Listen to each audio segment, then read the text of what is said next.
Ah, vous êtes là. Vous savez, avec mon travail, il y a souvent des problèmes. Ok, plus sérieusement, non, je me suis mélangé en voulant faire ma joke. J'ai un problème technique cette semaine, je sais pas ce qui s'est passé avec la caméra. J'ai tout enregistré, j'ai le son, mais l'image ça bug. Donc, cette semaine, ça va être seulement le prédit avec ma voix par-dessus. C'est un petit peu plus dole, là. Je m'en excuse d'avance. C'est un petit peu plus ardu comme écoute. Je vais réparer ça pour la semaine prochaine, ça c'est certain. Cependant, je voulais vous mentionner quand même, là, je voulais refaire mon intro pour vous mentionner là, de vive voix avec ma face qui est en phase sur la chose que c'est important. On est rendu à la semaine 8. Je vous rappelle que la semaine prochaine, semaine 9, donc vous avez la remise de votre version finale, donc plan de travail qui inclut votre problématique, les fiches, 12 fiches de référence et votre médiagraphie finale. Donc, c'est important là, pour la semaine prochaine que vous me remettiez ça avant le délai prescrit dans le Léa. Sinon, ben, après ça, il y a la rédaction évidemment qui s'en vient là, avec les dates que je vous ai données dans le document, là, dans l'échéancier que je vous ai mis sur le Léa également. Donc, c'est pas plus long que ça pour cette semaine. Là, il y a de moins en moins de trucs qui s'en viennent vu qu'on est dans le dernier droit de la session. Voilà, tout simplement, je retourne dans le prédit. Bon visionnement. On y va directement avec ceci. Les raisons de cette expansion européenne-là, hein, évidemment, c'est pas un hasard si les Européens vont découvrir l'Amérique à ce moment-là et prendre possession d'un petit peu partout, de territoires un petit peu partout dans le monde. Donc, c'est quoi qui va justifier cette expansion européenne-là? Pourquoi ça va se passer au 15e siècle? Eh bien, c'est très simple en fait. C'est une raison purement économique, c'est-à-dire que la route de la soie va être barrée. Je vous rappelle rapidement, hein, parce qu'on en avait parlé déjà de la route de la soie. C'est une route donc qui part d'Asie pour se rendre jusqu'en Europe, en Afrique également, pour faire le commerce de différents produits. La soie chinoise, hein, je vous rappelle, c'est un produit qui était très très très recherché parce que c'est un tissu qui est extrêmement doux. C'est produit par des vers à soie dont les Chinois font l'élevage et ça permet de faire vraiment des vêtements très riches aussi, très somptueux. C'est d'ailleurs, je vous rappelle pourquoi j'en avais parlé, là, ce sont les hauts dirigeants de Rome qui s'habillent avec des vêtements de soie. Mais cette route-là donc va être coupée encore une fois par nos fameux Turcs, hein, qui vont prendre la ville de Constantinople en 1453. C'est vraiment une date charnière, une date clé si vous comprenez le message subtil en arrière. Les Turcs vont donc prendre la route de Constantinople et qu'est-ce que ça change pour notre route de la soie? Eh bien, vous le voyez, la route arrive depuis l'Est, hein, là où il y a la souris en fait actuellement sur l'écran. Ils arrivent de l'Est, traversent la Turquie et ils n'ont pas le choix de passer par Constantinople, qu'on connaît aujourd'hui sous le nom d'Istanbul, pour se rendre, sauf s'ils prennent des bateaux, là, ça va être des options qui vont être choisies aussi, mais le plus simple par la route, hein, parce qu'il y a des routes qui sont aménagées pour ça, c'est de passer par Constantinople et ensuite de se répandre un petit peu partout en Europe, à partir de la Grèce, juste après, hein, au sud, l'Italie, la France, l'Espagne, l'Angleterre et l'Empire germanique, le Saint-Empire germanique qu'on a vu avec Martin Luther et Charles Quint. Donc, les Turcs qui prennent possession de ce territoire-là vont augmenter les impôts. Hein, on parle jusqu'à 10 fois plus d'impôts. Qu'est-ce que ça veut dire, ça, concrètement pour les marchands? Ben, ça veut dire que les prix en Europe vont exploser, les marchandises vont coûter excessivement plus cher. Pourquoi les Turcs font ça? Hein? C'est pas seulement dans un but négatif, c'est pas seulement dans un but de nuire à l'économie européenne, pas du tout en fait. Ils viennent de reprendre la ville de Constantinople et ça ne s'est pas fait sans heurts, vous vous en doutez. Je vous avais montré là, le film Kingdom of Heaven avec les croisades. Ben c'est la même chose. Donc c'est une guerre qui leur a permis de reprendre la ville. La ville, elle a été pas mal maganée, pas mal détruite, même si je vous rappelle hein, que la ville, elle a d'immenses fortifications. On en avait parlé aussi pendant les croisades avec la 4e croisade, quand les croisés vont rentrer dans Constantinople. Eh bien, ça coûte excessivement cher de reconstruire tout ça.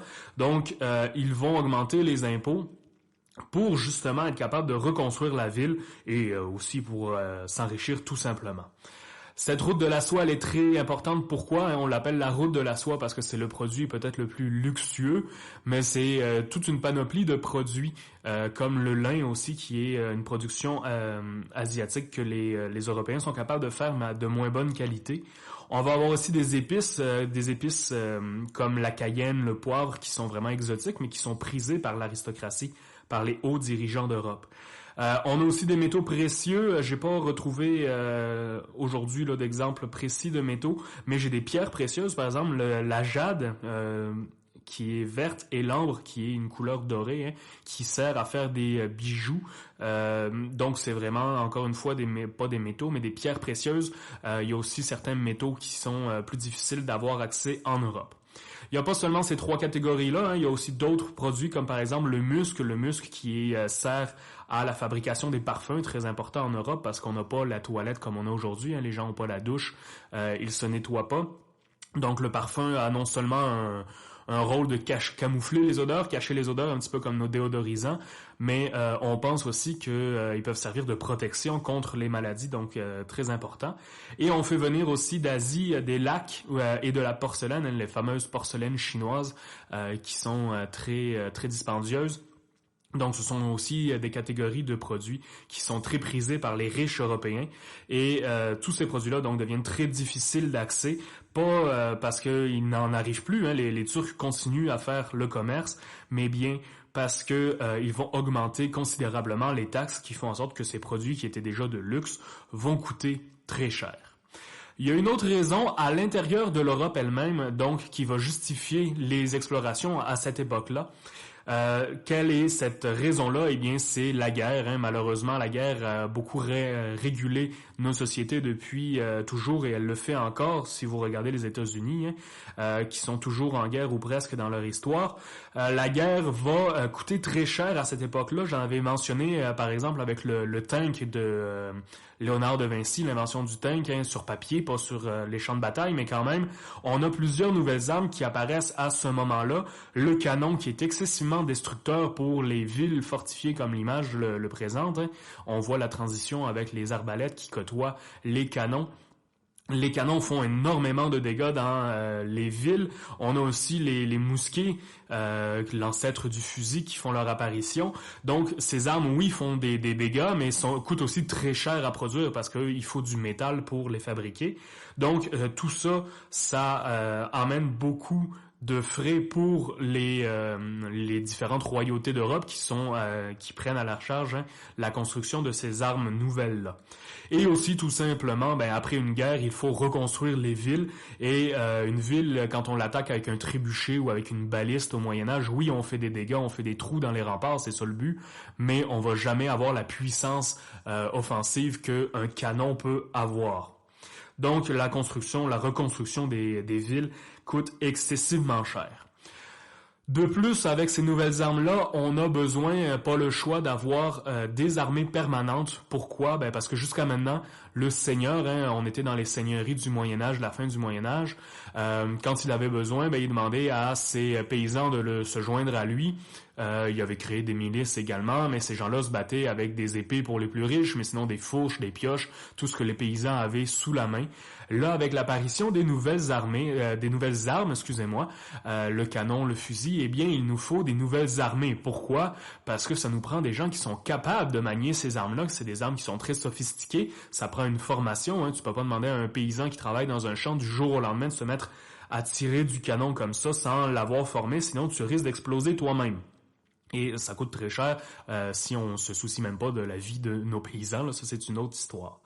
Donc, c'est la création de ces armées-là qui vont avoir des uniformes. Hein, là, vous avez probablement en tête les armées britanniques rouges avec les armées françaises bleues. On les verra ça pour vrai la semaine prochaine pendant les révolutions américaines et françaises. C'est à cette époque-là, hein, qu'elles apparaissent, ces armées bien uniformisées dans leur apparence et dans leur technique militaire. Donc tout ça, ça coûte très cher, et les nouvelles armes et aussi les armées permanentes, parce qu'il faut les loger, il faut les nourrir, tous ces gens-là, il faut leur payer un salaire. Donc on a vraiment besoin de nouvelles richesses parce que les coffres se vident de plus en plus et non l'inverse. Donc les rois dans cette situation-là vont demander à des explorateurs d'aller faire des nouvelles routes, de trouver des nouvelles routes vers l'Asie pour être capable d'aller chercher ces richesses là-bas à travers le commerce. Hein. On pense pas seulement à aller leur voler leurs richesses, juste rétablir le commerce qui était là avant la prise de Constantinople. Les deux pays principaux qui vont être capables en premier lieu de faire ça, ce sont l'Espagne et le Portugal. Pourquoi? Ben, c'est tout simplement une raison logistique en fait. Hein. Il y a pas 36 000 raisons. Ils ont, vous le voyez sur la carte, hein, les deux un accès très facile à l'océan Atlantique. Tout ce qui est à gauche des pays-là est en fait l'océan Atlantique. Et ils peuvent pas partir vers l'est pour prendre de l'expansion. Pourquoi? Eh bien, parce que même si c'est une carte moderne, hein, c'est pas ces pays-là à l'époque, on a quand même une panoplie de pays qui existent à l'est. La France, l'Angleterre sont déjà établis, ce qui deviendra l'Italie et l'Allemagne aussi sont déjà en place, même s'ils ne portent pas encore ce nom-là. Donc, il n'y a pas moyen de prendre de l'expansion vers l'est. La seule route qui est ouverte et sans obstacle, à part l'océan évidemment, qui est quand même un obstacle en soi, c'est vraiment la route vers l'ouest.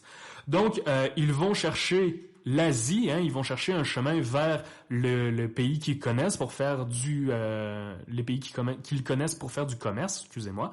Mais ils vont faire une découverte surprise, hein, un petit peu par hasard, l'Amérique. Petite découverte d'un continent complet. Il faut faire attention, l'Amérique, ce n'est pas réellement une découverte. Hein. Là, ça va être une découverte pour les puissants, pour les rois, pour les puissants commerçants en Europe. Mais ce n'est pas une découverte pour l'humanité. C'est-à-dire que oui, l'Amérique est quand même isolée parce qu'elle est entourée de deux océans. Il y a on va les voir tout à l'heure, des civilisations vraiment particulières qui se développent sur ce continent-là. Mais on sait maintenant, grâce à l'archéologie et à l'histoire, que les Vikings qui étaient partis pendant la fin de notre Moyen-Âge, qui étaient venus faire des invasions en Europe, sont allés jusqu'en Islande, jusqu'au Groenland, et sont même venus jusqu'en Amérique du Nord. On a retrouvé, maintenant vous pouvez même visiter l'été prochain, si on a le droit de sortir, vous pouvez aller visiter des sites de villages vikings en Ontario et dans le nord du Québec. Donc c'est vraiment, on a des preuves tangibles qui se sont rendues jusqu'ici. On sait également qu'ils sont pas restés. Pourquoi ils sont partis, ces Vikings-là? Tout simplement parce qu'ils avaient beaucoup de problèmes avec les populations locales, les populations autochtones. Ça a l'air qu'il y avait des guerres assez fréquentes. Donc, ils ont décidé que ça valait pas la peine au niveau des richesses, principalement à cause de l'hiver, et de se battre avec les Amérindiens pour aussi peu de qualité de vie. Il n'y a pas juste les Vikings qui se rendent jusqu'en Amérique du Nord, on a aussi des pêcheurs, hein, on a dans les sources, on a trouvé des pêcheurs français, des pêcheurs anglais, écossais, hein, tout l'archipel de Grande-Bretagne, qui nous racontent en fait qu'ils allaient traverser très loin sur la mer Atlantique pour aller pêcher les bancs de morues, de poissons de la morue, qui sont vraiment très intéressants au niveau nourriture, hein, pour nourrir la population, mais également qui a un rôle médicinal. Donc on sait qu'on a plusieurs personnes qui sont venues jusqu'en Amérique du Nord, mais il y a personne qui prenait possession du territoire ou qui avait un intérêt économique à s'installer de façon permanente. C'est pour ça qu'on parle d'une découverte de l'Amérique d'une certaine façon, parce que là, ce sont les rois et les puissants qui vont trouver ce territoire-là et qui vont le trouver très intéressant pour s'enrichir et donc qui vont prendre des mesures pour prendre possession du territoire. Comment on fait? On envoie des colonisateurs, hein, des gens vivre sur ce territoire-là. C'est pas un hasard que ça arrive donc au 15e et 16e siècle, ces découvertes-là. C'est vraiment à cause des nouvelles technologies qui vont apparaître. Hein, vous le voyez, le petit bateau sur la carte. On va en parler des caravelles très bientôt. Les nouvelles technologies, mais aussi les nouvelles mentalités. Hein, rappelez-vous, les mentalités qui changent avec l'héliocentrisme et aussi les possibilités de faire ça pour la première fois à grande échelle. C'est-à-dire qu'on n'avait pas les technologies, c'était pas aussi facile de se rendre un petit peu partout dans le monde avant. Là, on a des inventions technologiques qui vont vraiment nous le permettre. C'est quoi ces découvertes technologiques-là? Eh bien, on va y aller graduellement. Hein. Il y a des découvertes premièrement dans l'idéologie et ensuite des découvertes vraiment physiques d'objets qui vont faciliter tout ça. Jusqu'à maintenant, pendant le Moyen-Âge, on avait, avec la religion catholique, la conviction que la Terre, elle était plate comme une pizza. Je m'excuse, quand j'ai cherché sur Internet, c'est ça qui est ressorti. Je la trouvais drôle. J'ai pas beaucoup de choses à faire avec le confinement. Donc, la plate comme une pizza, mais qu'est-ce que ça... Mais si on n'a pas de croûte au bout de notre terre, ce qui arrive concrètement dans la pensée des gens, on pense en fait que à l'extrémité de la terre, on tombe dans le vide, dans l'espace de façon permanente, donc on n'est jamais capable de revenir sur Terre. Ça nous paraît un petit peu absurde aujourd'hui parce qu'on a les connaissances scientifiques qu'on a, mais les gens en étaient convaincus. Donc à l'époque, avant les nouvelles découvertes, il y avait vraiment aucun intérêt. On avait peur en fait d'aller trop loin et il n'y avait pas d'intérêt parce qu'on pensait que la seule finalité, c'était de disparaître dans le néant. Les choses vont changer pendant la Renaissance, on en a parlé un petit peu la semaine passée. Je vais reparler de ces trucs-là parce que pour préciser en image certains de ces concepts-là. Donc, premier changement dans les mentalités, la première découverte d'une certaine façon, c'est Nicolas Copernic. J'espère que vous vous souvenez du nom de sa théorie, vous avez quand même un indice sur l'image.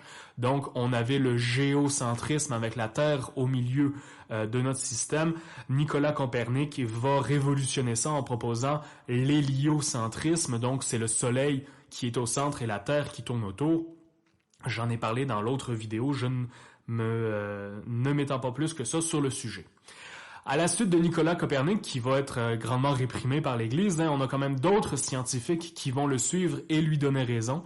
Donc, le plus connu, probablement, c'est Galilée, qui s'appelait, en fait, dans le langage de l'époque, Galileo Galilei. Galilée, qu'on connaît comme étant vraiment l'inventeur de la lunette astronomique. Encore une fois, il faut faire attention. C'est un inventeur, mais les inventions, à part quelques génies qui ont vraiment une idée à partir de rien, souvent les inventions, ce sont des améliorations des choses qui existent déjà, qui nous mènent à fabriquer quelque chose de nouveau. Eh bien, Galilée, la lunette astronomique, c'est pas, il sort pas l'idée complètement de l'abstrait. Il l'utilise, en fait, il reçoit en cadeau d'un ami une lunette d'observation. C'est des petites, on appellerait ça des jumelles de nos jours, même s'il y en a juste une longue vue qu'on utilise sur les champs de bataille à l'époque pour voir les mouvements de troupes, pour pouvoir diriger l'armée. Il reçoit ça en cadeau et il trouve ça absolument fascinant. Il va le démonter et trouver à l'intérieur des vitres, un petit peu comme des vitres de lunettes, tout simplement, qui grossissent l'objectif.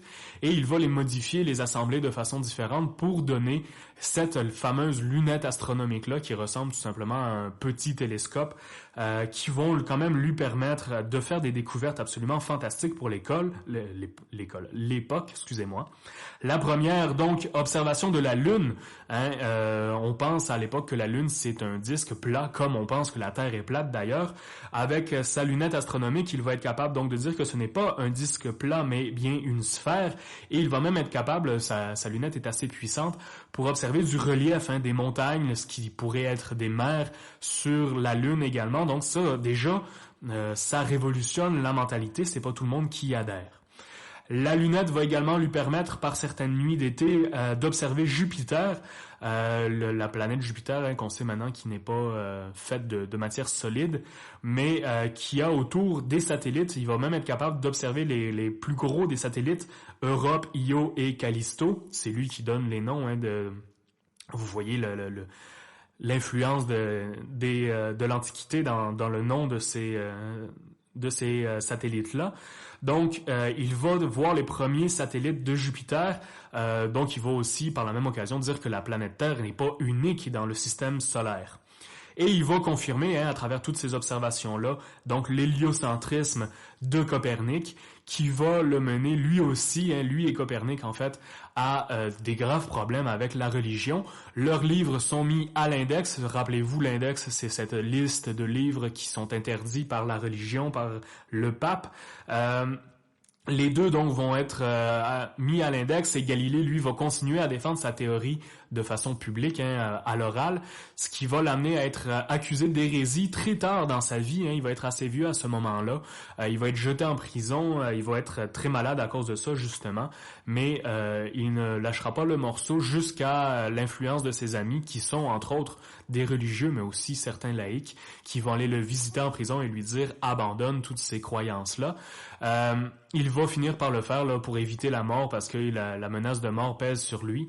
Il va dire dire j'ai tort, la religion, l'Église a raison pour être capable de sortir de prison. La légende veut que sur son lit de mort, il aurait dit mais pourtant elle tourne, donc qu'il aurait dit non, j'avais raison, j'ai juste dit ça pour pouvoir me sauver la vie. Mais ça, c'est la théorie des hypothèses, on le saura jamais.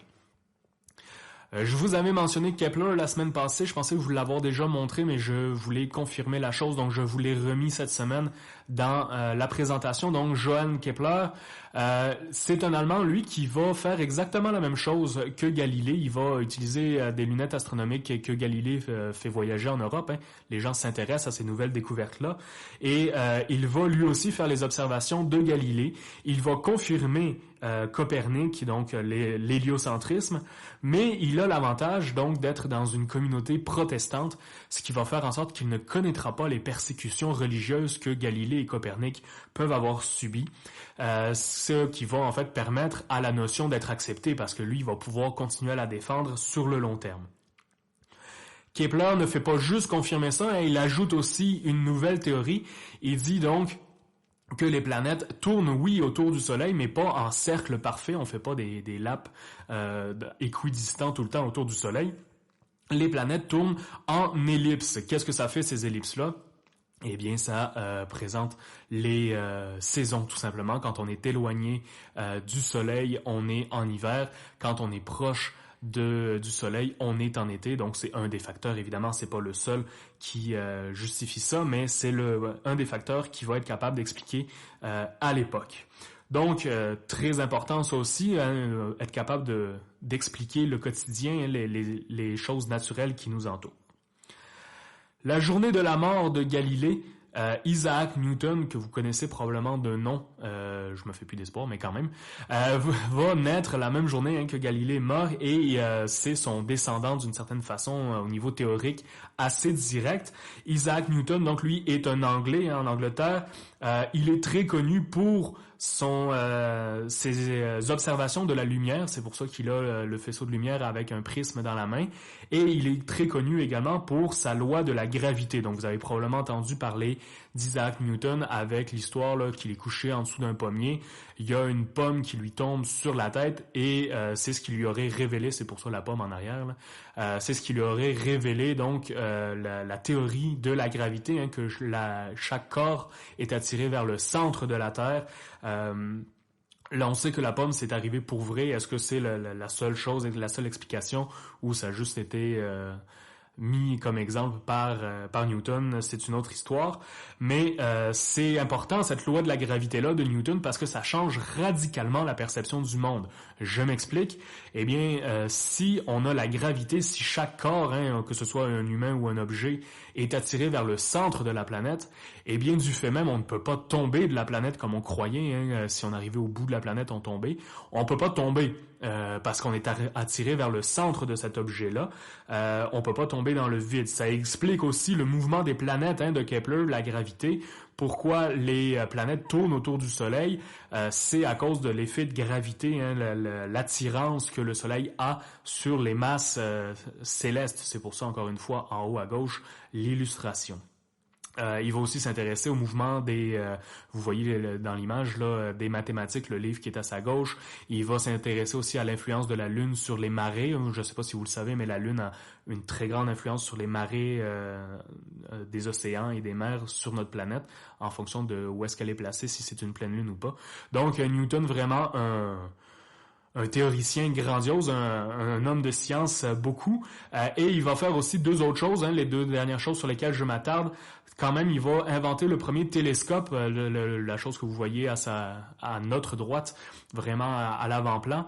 Il va prendre la lunette astronomique de Galilée et il va la transformer, c'est-à-dire qu'il va enlever les lentilles comme les lunettes à l'intérieur et il va les remplacer par une série de miroirs concaves qui permettent donc de grossir l'image.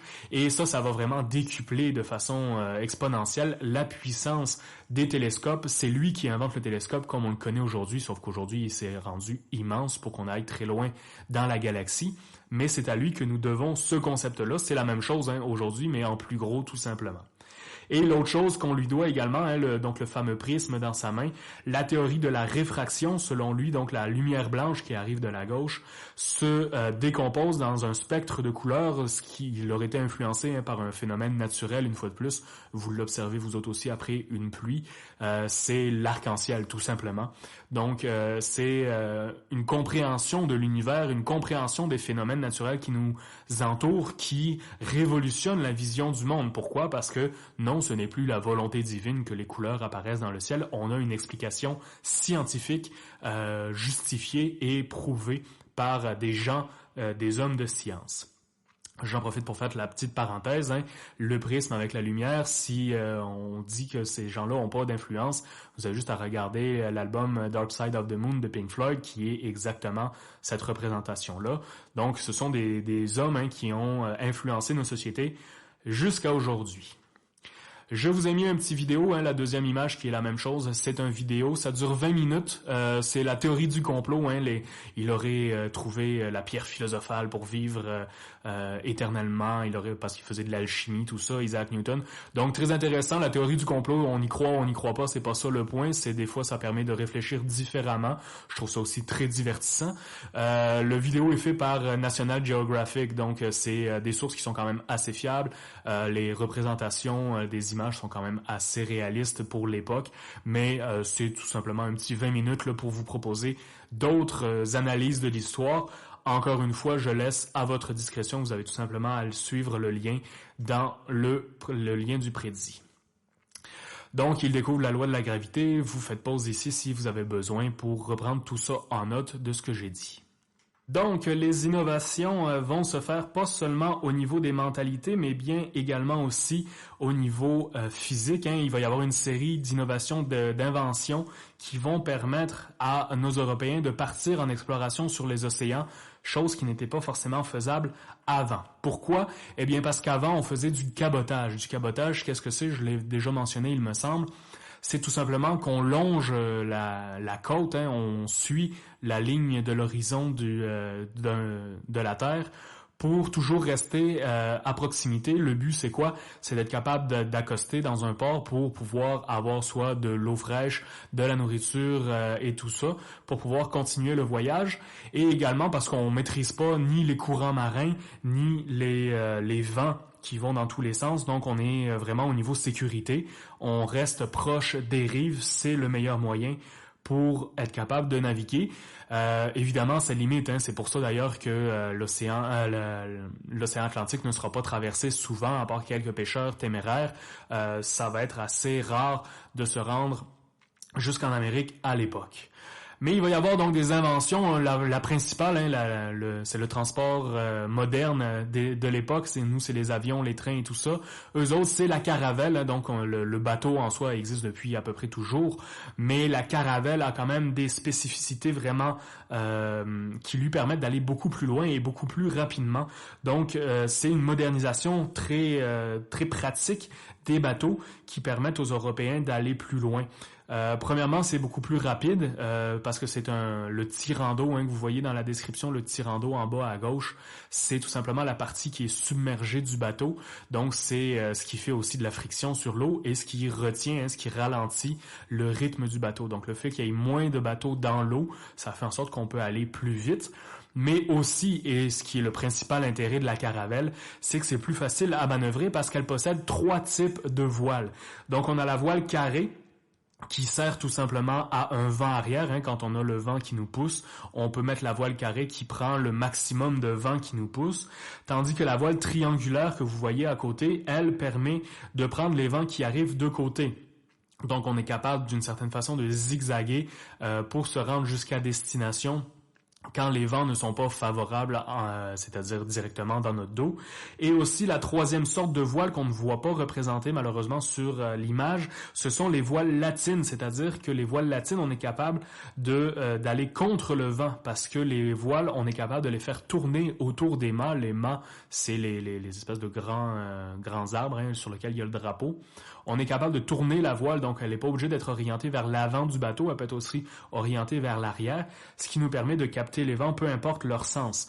Donc déjà ça fait toute la différence. On est capable de maîtriser les vents, peu importe dans la direction où ils vont. On peut garder notre cap, on peut garder notre direction sans être à la merci de ces vents-là.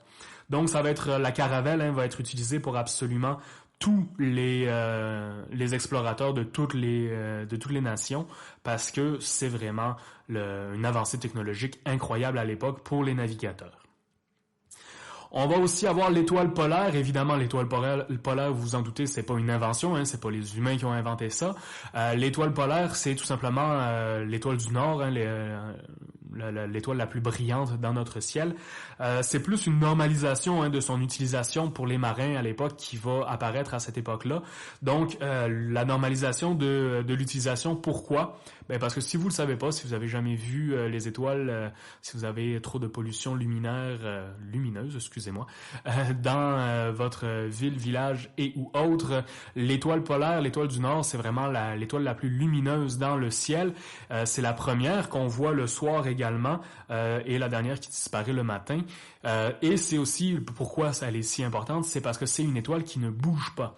C'est-à-dire qu'on peut s'orienter nord-sud grâce à elle, parce que peu importe quand dans l'année, elle ne bouge pas. Si vous observez le ciel à différents moments de l'année, vous allez voir que les constellations changent de place, elles ne sont pas fixes. Pourquoi? Parce que la Terre, elle a un mouvement de rotation, elle tourne sur elle-même, mais l'étoile polaire, elle ne bouge pas. Comment expliquer ce phénomène? C'est bien simple. Eh bien, c'est parce que elle est dans l'axe de rotation de la Terre, donc elle est pas mal vis-à-vis notre axe de rotation, ce qui fait en sorte qu'elle est immuable ou presque dans le ciel. C'est négligeable si elle bouge. On est capable quand même de l'utiliser comme point de repère. Si jamais vous êtes perdu dans le bois, pensez à l'étoile polaire la nuit. Justement, pour utiliser ces repères naturels, on va avoir pas seulement la distance nord-sud, mais aussi la longitude qu'on appelle. Mais pour la latitude, donc le nord-sud, on va commencer avec l'astrolabe. Excusez-moi, j'avais oublié l'astrolabe, qui est tout simplement donc un moyen de calculer. C'est une espèce de calculatrice avant l'heure, si vous voulez. Là. Ça permet de calculer le nombre de degrés qui nous séparent de l'équateur. L'équateur, c'est quoi? C'est cette ligne imaginaire, évidemment. Vous pouvez pas marcher sur l'équateur. Il y a certaines villes qui se sont amusées à la peindre sur leur sol, là, mais vous pouvez pas. C'est une invention humaine. L'équateur, donc, qui sépare la Terre en deux, l'hémisphère sud et l'hémisphère nord. On a aussi les tropiques, le tropique du Cancer au nord et le tropique du Capricorne au sud, qui sont des lignes imaginaires également qui nous permettent de délimiter là, les parties les plus larges de la Terre. Et donc, à partir de l'équateur et des tropiques, on est capable, grâce à l'astrolabe, de calculer la distance avec le calcul des angles pour savoir à quel point on est proche du nord versus du centre, c'est-à-dire l'équateur de la Terre. Et cette notion-là s'appelle encore aujourd'hui, si vous faites de l'aéronautique ou de l'aviation, c'est la latitude, savoir où est-ce qu'on se situe nord-sud. Pour savoir également comment se placer nord-sud, on a le compas. Le compas, c'est tout simplement l'ancêtre de la boussole. La boussole que vous connaissez, vous avez tous dans votre cellulaire. Ça a même gardé, la plupart des applications ont même gardé cet aspect-là. Ça ressemble à l'image que je vous ai mis à l'écran, même si c'est numérique. Le nord, il faut faire attention, le nord magnétique, c'est-à-dire que vous le savez probablement, la planète Terre est parcourue d'un champ magnétique invisible à l'œil nu. Et ce champ magnétique-là rentre et sort au pôle sud, au pôle nord, et c'est ça qui va attirer l'aiguille, c'est-à-dire que l'aiguille, elle est aimantée dans le compas ou dans la boussole. Elle est aimantée avec des aimants, on frotte le métal sur l'aimant, et ensuite on la dépose dans un contenant rempli d'eau pour qu'elle puisse flotter. Et à l'époque, on le mettait, par exemple, on transperçait un bouchon de liège. Vous pouvez faire ça avec une aiguille à la maison, une aiguille à tricoter. Vous la frottez sur un aimant, vous la piquez dans un bouchon de liège, vous la déposez sur l'eau et elle va vous pointer le nord magnétique. Donc, ça permet de s'orienter vraiment nord-sud, encore une fois, et ça permet de faire des calculs, des angles, encore une fois, avec l'équateur et le nord magnétique pour savoir où est-ce qu'on se situe, dans quel hémisphère. On a pour donc compléter les calculs le bâton de Jacob, connu aussi sous l'arbalète, ça dépend de la marine si c'est anglais, français, espagnol et ainsi de suite. Donc le bâton de Jacob, le gros avantage, ça peut être utilisé de nuit avec des étoiles, mais le gros avantage c'est que ça peut être utilisé également de jour parce que si on perd les étoiles, on perd quand même beaucoup de repères. On peut donc calculer l'angle avec le soleil versus l'horizon et ça nous permet une fois de plus de faire des calculs. On pense que les matelots sont idiots, mais non, c'est souvent, en tout cas, les capitaines, à tout de moins, sont des excellents mathématiciens pour être capables de se placer avec tout ça. Le bâton de Jacob, je le mentionne parce que je trouve ça important. On est en civilisation occidentale, mais on a vu plusieurs fois, avec la route de la soie, entre autres, mais aussi pendant les oui, je vais finir par le dire, pendant les croisades, l'influence des Arabes avec le chiffre 0 en mathématiques, des affaires comme ça que j'ai déjà mentionné. Le bâton de Jacob, lui, est influencé du Kamal. Donc, c'est une invention arabe qui est utilisée dans l'océan Indien que les navigateurs européens vont s'approprier. Ce n'est pas une invention purement européenne. On a une autre chose qui va devenir vraiment une référence pour tous les navigateurs, c'est le nœud nautique qu'on appelle. Le nœud, vous le voyez sur l'illustration, c'est aussi basique que ça. On prend une corde et sur une intervalle régulière, on fait un nœud. Ça permet donc de calculer deux choses. La profondeur, c'est moins utilisé de nos jours, mais tout simplement on met un poids quelconque au bout de la corde et on le laisse couler pour être capable d'évaluer la profondeur, savoir si le bateau peut circuler dans ces eaux-là ou pas. Et aussi, donc, la vitesse, comment ça fonctionne? Eh bien, on met un flotteur ou quelque chose qui fait de la rétention au bout de la corde et on laisse aller la corde et on calcule sur un certain nombre de temps avec un sablier le nombre de nœuds qui glissent entre les mains du matelot et ça nous permet donc de calculer la vitesse.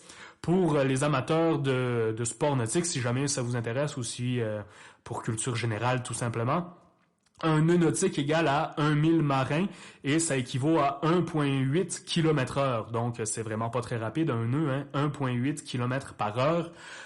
C'est la mesure de base et ça permet donc de calculer, on utilise vraiment ça nulle part ailleurs que en navigation. Donc j'y arrive finalement, maintenant on a changé les mentalités, on a changé notre façon de percevoir le monde, on comprend un petit peu mieux ce qui nous entoure. On a aussi des nouvelles technologies qui nous permettent d'aller plus loin, d'aller explorer des nouveaux territoires qu'on n'osait pas aller à cause des mers, des océans. Eh bien, je vais vous donner quelques repères, quelques personnages clés. Je vous en donnerai pas trop parce que sinon ça finit par être du bourrage, mais quand même, je vais y aller par la thématique, que ce soit les explorateurs ou la conquête des territoires. Je vais y aller par pays parce que c'est plus simple de compréhension comme ça. Donc, le père, avant les Portugais, le père des explorateurs, c'est un jeu que vous connaissez peut-être, que vous utilisez encore dans la piscine l'été. Le père, entre parenthèses, des explorateurs européens. Il s'agit de Marco Polo, le fameux jeu pour se trouver dans la piscine. Ça vient d'où ce jeu-là? En fait, ça vient vraiment d'un explorateur qui s'appelait Marco Polo, qui en 1271 part pour la Chine avec son père et son oncle, avec le titre d'ambassadeur et également de marchand pour la ville de Venise en Italie. Et il va revenir de ce voyage-là, qui était supposé être un an à peu près, l'aller-retour en Asie. Il va revenir après 26 ans d'exil et il va écrire un livre où il raconte toutes ses péripéties. Il va parler de la Chine, il va parler du Tibet et on donne à Marco Polo le mérite d'être le premier à mentionner dans un livre européen l'existence du Japon qui n'était pas connu de la part des Européens à l'époque. On pense, on n'a pas de preuves avant ça, à tout de moins.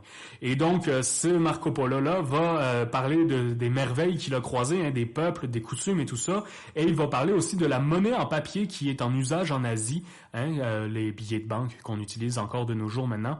Donc, on voit encore une fois, on parle de la civilisation occidentale, oui, qui a beaucoup d'inventions par elle-même, mais il faut pas oublier qu'elle n'est jamais fermée totalement aux autres civilisations du monde. Et ce fameux Marco Polo-là, donc, va donner le goût des explorations à tous ces explorateurs-là, parce qu'il est bien avant, donc 1271, il est quasiment 200 ans avant nos explorateurs actuels.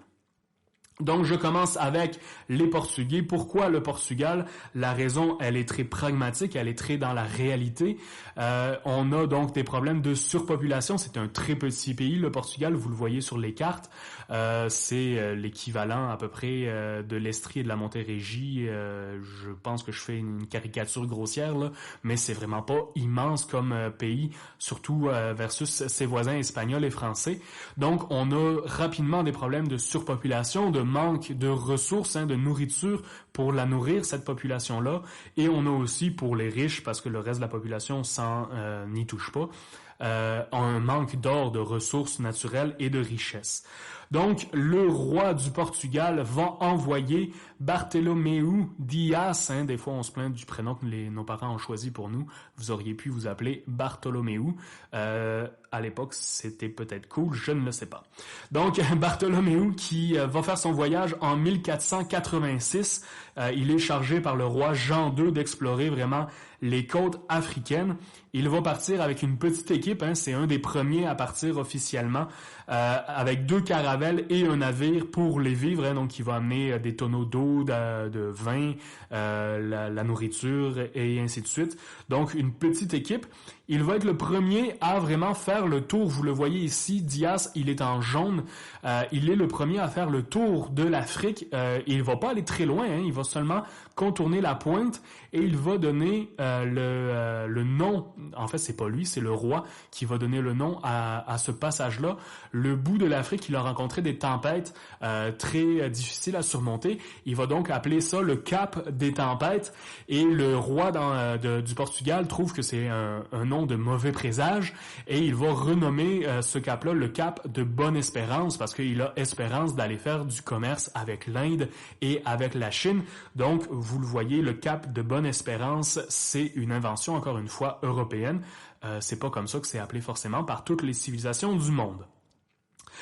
Diaz va faire demi-tour rapidement parce qu'il avait comme mission d'être capable de contourner cette pointe-là qu'on connaissait à travers le cabotage, mais qu'on n'était pas capable de traverser avec les bateaux et avec le cabotage. C'est grâce à la caravelle qu'il va être capable de le contourner.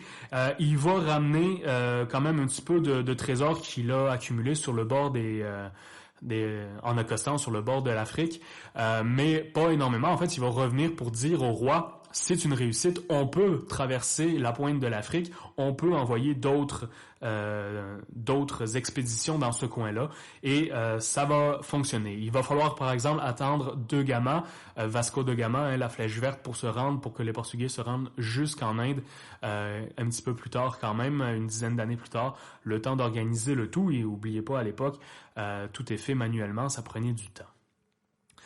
Le plus connu peut-être des explorateurs portugais, c'est Magellan, Ferdinand de Magellan, de son petit nom. Il est portugais parce qu'il est né dans la ville de Porto, le Porto comme l'alcool, c'est de là que c'est fait à la base cet alcool-là. Porto qui est une ville du Portugal, mais il va s'engager au service du roi d'Espagne, Charles Quint, qu'on a déjà mentionné. Et il va partir de la ville de Séville en 1519 avec 5 navires dans un but bien précis. En fait, lui, il veut faire le tour du monde. Il est le descendant de cette nouvelle conception-là. Il ne pense pas que la Terre est plate. Il veut prouver que la Terre, elle est ronde et il a l'accord du roi pour le faire. Il va donc partir avec 5 navires pour faire le tour du monde, excusez-moi. Il va faire le détour de l'Afrique, de l'Amérique du Sud, tabarouette.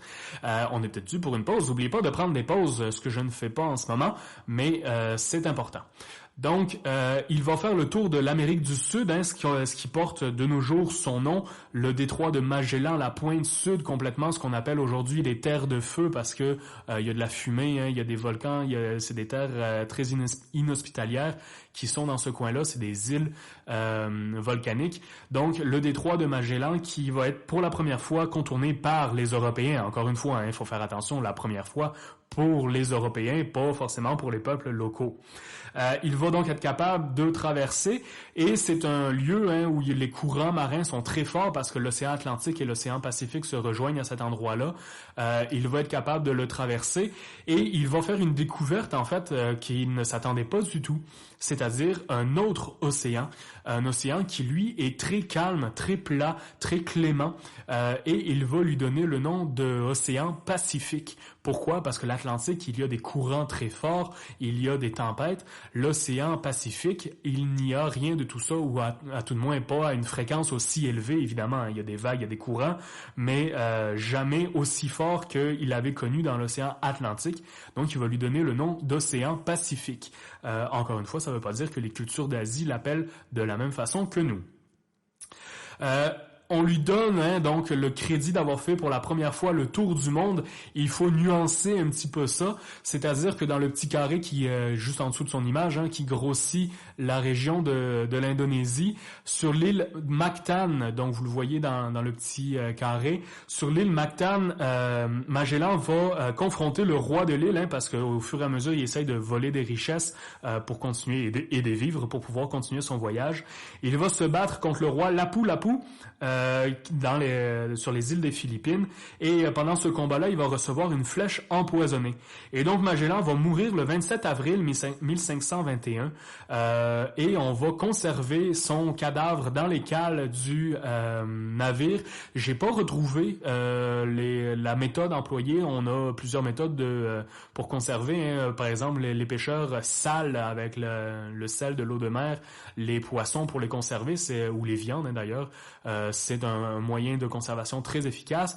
Dans des tonneaux de vinaigre aussi, c'est un moyen efficace à l'époque de conserver les aliments.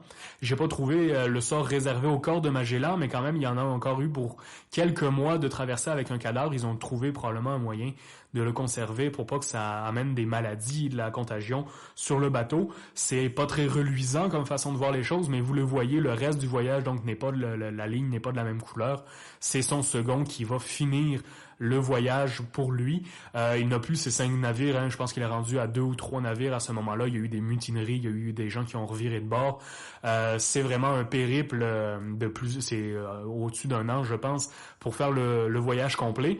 Mais on ramène le corps de Magellan, donc officiellement, il a fait le tour du monde, même si c'est son corps qui a fait le tour du monde et non pas sa conscience. Retour en 1522 en Espagne. Donc, officiellement, il est le premier à faire le tour du monde. Les Espagnols, je vous donne pas trop de noms et pas trop d'exemples parce que ça devient beaucoup. On a en Espagne donc la reine Isabelle Ier, Isabelle de Castille et Ferdinand d'Aragon qui sont les dirigeants qui vont décider de financer des voyages parce qu'ils voient les Portugais se préparer à en faire autant. Ils ne veulent pas être mis de côté. Les Espagnols vont financer le plus connu, évidemment, Christophe Colomb, qui va partir en voyage avec un but précis, c'est de trouver une route vers l'Inde. Jamais il n'a été mandaté pour trouver une route vers les Amériques. On sait même pas encore que c'est là les Amériques à l'époque.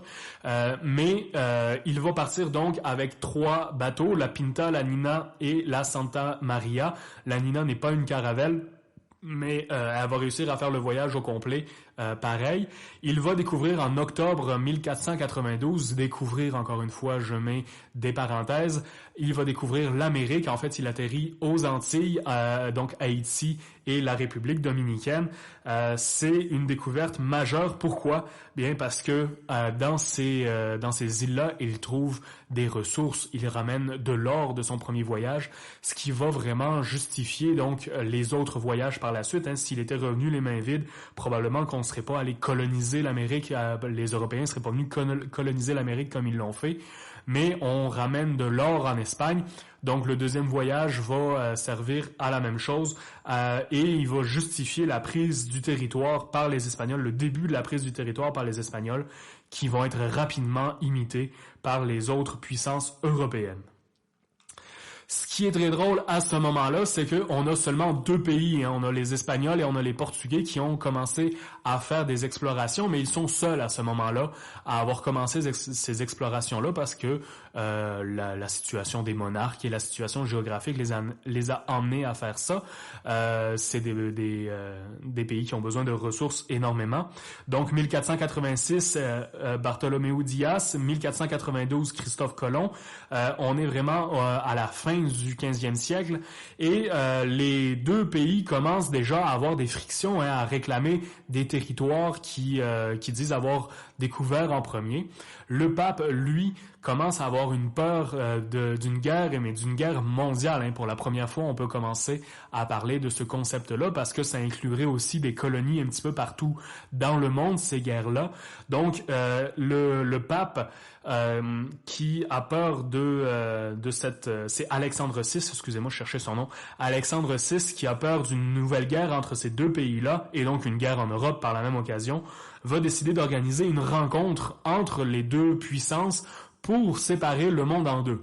Là, j'en profite pour faire la petite parenthèse. Rappelez-vous du rôle de l'Église, hein, de sauver les âmes, de pas se mêler des affaires temporelles d'ici-bas sur la terre. C'est un gros fait d'une certaine façon. Là, c'est vraiment s'ingérer directement dans la politique des deux pays. Oui, dans un rôle de médiateur, mais quand même, ce n'est pas en harmonie avec la mission. Mais il va réussir à convaincre donc les deux royaumes de se rencontrer et en 1494, ils vont signer ensemble le traité de Tordesillas, pas tortillas, pas salsa, burritos et ainsi de suite. Tordesillas, c'est une des rares dates que je vous demande pour ce cours-ci d'apprendre. 1494, donc le traité de Tordesillas. 92, hein, la découverte de l'Amérique, et 94 aussi. Et vous le voyez sur la carte, c'est vraiment une séparation entre, du côté, donc les clairs, ce sont les Portugais, et le vert foncé, ce sont les Espagnols, qu'on appelait le royaume de Castille à l'époque. Et c'est vraiment une séparation totalement arbitraire. Premièrement, on n'a pas une carte aussi précise que celle qui vous est présentée en avant. On connaît pas les côtes partout sur la planète comme on les connaît aujourd'hui.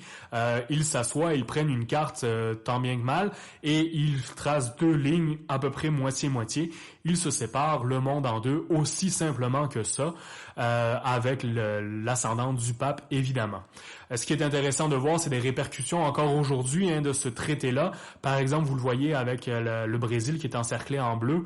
Le Brésil parle portugais alors que la quasi-totalité, une langue proche du portugais, tandis que la quasi-totalité du reste de l'Amérique latine parle une langue beaucoup plus proche de l'espagnol. Eh bien, c'est une répercussion directe du traité de Tordesillas parce que le territoire donc du Brésil a été accordé aux Portugais. Le problème de ce traité-là, c'est que ça ne concerne que les deux pays qui l'ont signé, qu'il est totalement arbitraire, qu'il ne prend pas en considération les peuples locaux qui habitent là, l'Australie qui est coupée en deux, même si les peuples aborigènes n'ont même pas conscience de l'étendue de leur territoire. Et c'est surtout un traité qui ne sera pas reconnu par les autres puissances européennes. La France, le Saint-Empire germanique, l'Angleterre ne reconnaîtront jamais le traité de Tordesillas. Pourquoi? Parce que ça voudrait dire qu'ils n'ont plus aucun droit de faire de la colonisation.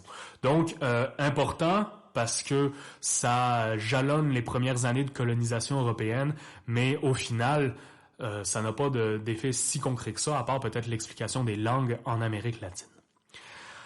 Nous sommes rendus à l'Angleterre avec notre principal, John Cabot en anglais.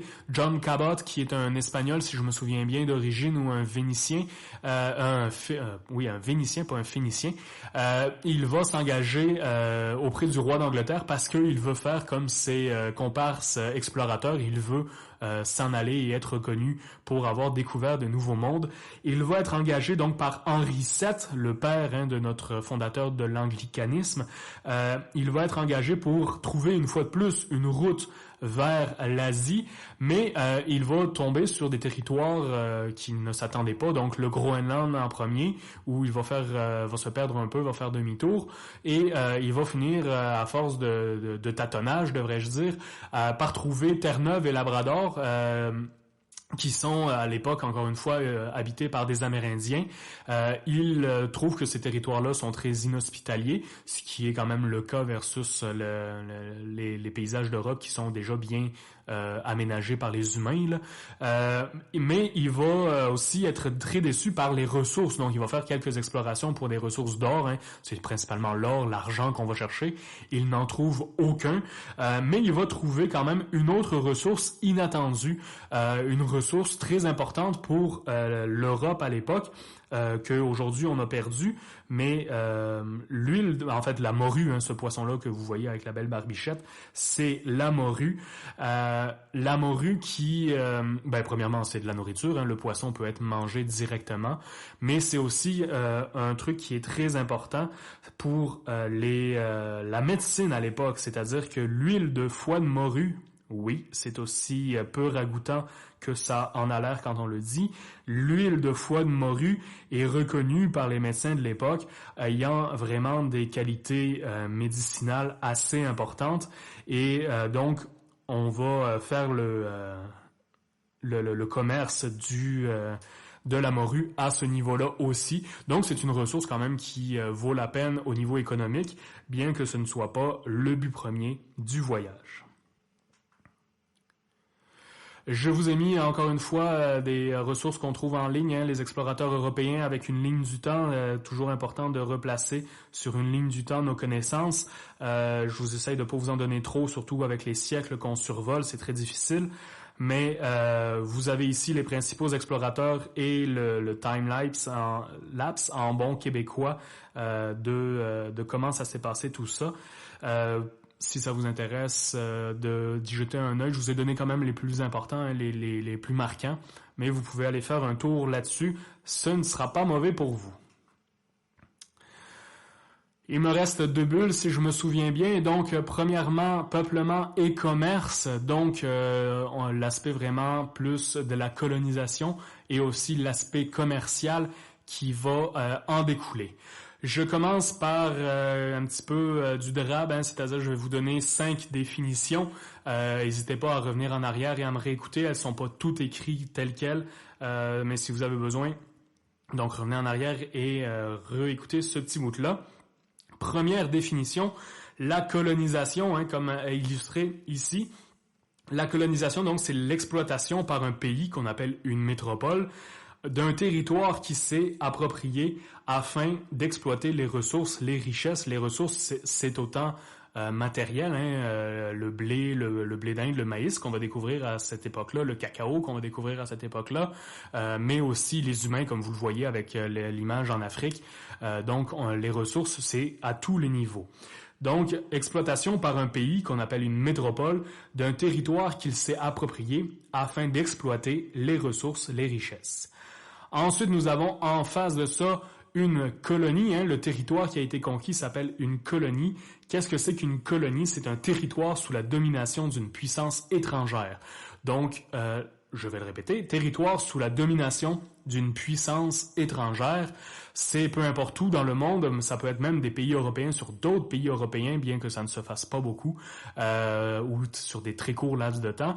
Mais tout territoire conquis par une autre puissance devient une colonie. C'est vraiment, c'est pas une question de situation géographique, mais bien de statut politique. On est une colonie quand on est soumis à un colonisateur. Nous avons par la suite des empires coloniaux. Qu'est-ce que c'est que les empires coloniaux? Hein? Donc, l'Angleterre, la France, l'Espagne, le Portugal vont pas avoir juste un pays ou une colonie. Ils vont pas se satisfaire d'aussi peu. Ils vont avoir plusieurs colonies et ces colonies cumulées-là, on les appelle donc des empires coloniaux. Les empires coloniaux, c'est un ensemble des colonies partout dans le monde réunies sous la puissance d'une métropole. Donc, ensemble des colonies partout dans le monde réunis sous la puissance d'une métropole. Vous en avez un bon exemple ici des principaux pays européens, incluant la Russie et la Turquie, qui sont quand même non négligeables à l'époque, qui vont avoir des grands empires coloniaux. Ça va beaucoup bouger dans le temps, mais là, c'est une carte du moment où on se parle, donc 16e siècle, là, fin 15e siècle, début 16e siècle. Les empires que les Européens vont acquérir. On voit en bleu au Québec la Nouvelle-France qui fait partie de l'Empire français. Il me reste 2 dernières définitions que je ne vous ai pas mis à l'écran, c'est mon erreur, je m'en excuse, je vais vous les répéter. Le mercantilisme, toutes ces colonies-là sont justifiées pour comment? Par une doctrine économique, principalement aussi par des philosophes, on va les voir, mais principalement par une doctrine économique. Donc le mercantilisme, on ne peut créer la richesse, il faut donc en trouver ailleurs pour accumuler de l'or et de l'argent ou tout autre métaux précieux. Donc le mercantilisme, qu'est-ce que c'est? Le mercantilisme, selon le mercantilisme, on ne peut créer de la richesse, on ne peut pas créer de la nouvelle valeur des choses, on ne peut que en trouver ailleurs des nouvelles pour accumuler des richesses, de l'or et de l'argent. Donc, si on a exploité toutes les mines d'or en Angleterre, on ne peut pas créer de nouvelles richesses. La totalité de la richesse de l'Angleterre a été exploitée. On ne peut pas en créer d'autres. Le seul moyen qu'on a d'avoir plus de richesses, eh bien, c'est d'aller ailleurs dans le monde pour prendre leurs richesses à eux et se les approprier. C'est aussi simple que ça. On va le voir avec le commerce triangulaire.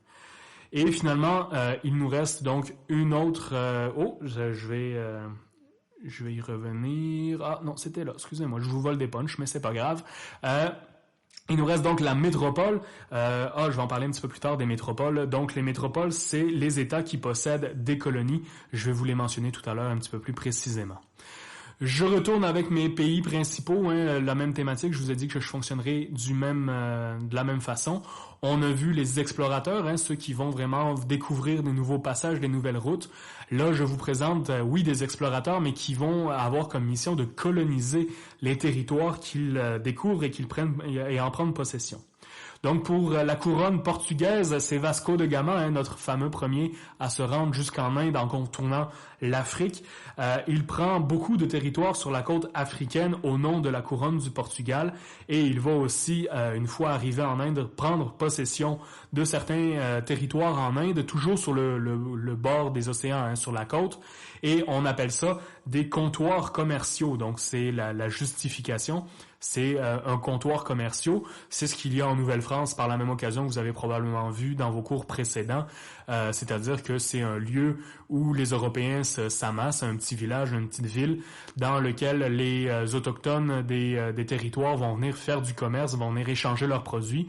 C'est pas les Européens eux-mêmes qui se chargent d'aller chercher les matières premières dans les pays dans lesquels ils se sont installés.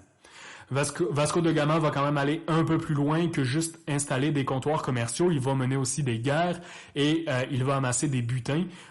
Tout simplement, il va voler les gens qu'il a battus à la guerre comme c'était fréquent à l'époque.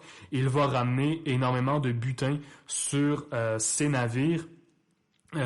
Pour les ramener jusqu'au Portugal. Pourquoi?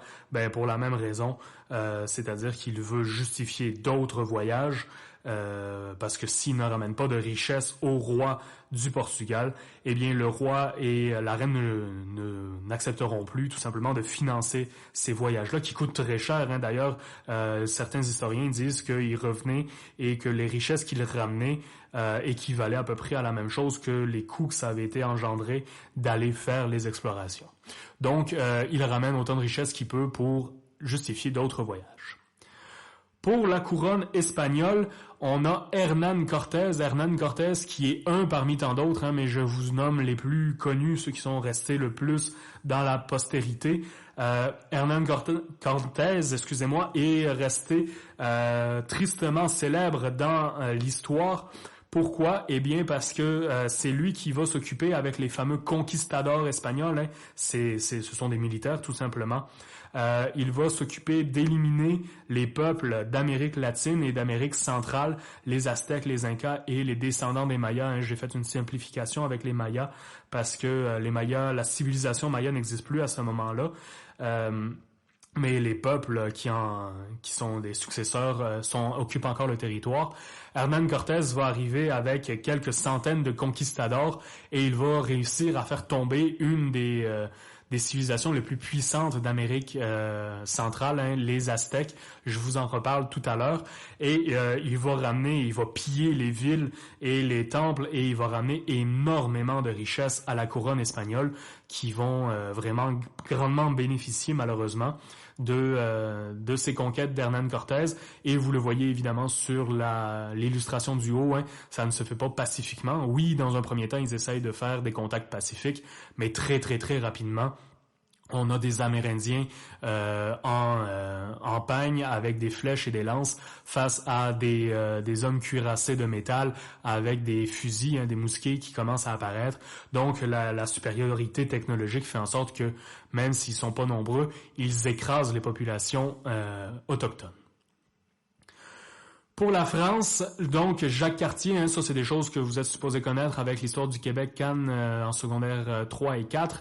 Deux quand même jalons hyper importants. Jacques Cartier, 1534, va toucher donc la Gaspésie, terre en Gaspésie, pour la première fois, et il va prendre possession du territoire en disant ce territoire appartient à la France. Il fait complètement abstraction des Amérindiens qui sont sur le territoire et qui l'accueillent directement. Hein. Ils sont pas plus loin, il n'est pas inconscient de leur existence, il sait très bien qu'ils sont là, mais il va quand même prendre possession du territoire, ce qui va nous amener à la Nouvelle-France, la création de la Nouvelle-France. Et en 1608, Samuel de Champlain, encore une fois des incontournables dans notre histoire, va fonder Québec sur le site amérindien de Stadacone. Je vous rappelle hein, que Québec, en iroquoien, ça veut dire là où le fleuve se rétrécit. On a juste à être sur les plaines d'Abraham ou un point de vue un petit peu plus élevé. À Lévis, par exemple, on voit très bien que c'est un caractère très fort à cet endroit-là. Le fleuve se rétrécit et c'est très stratégique au niveau de la défense du territoire, ce genre de lieu-là.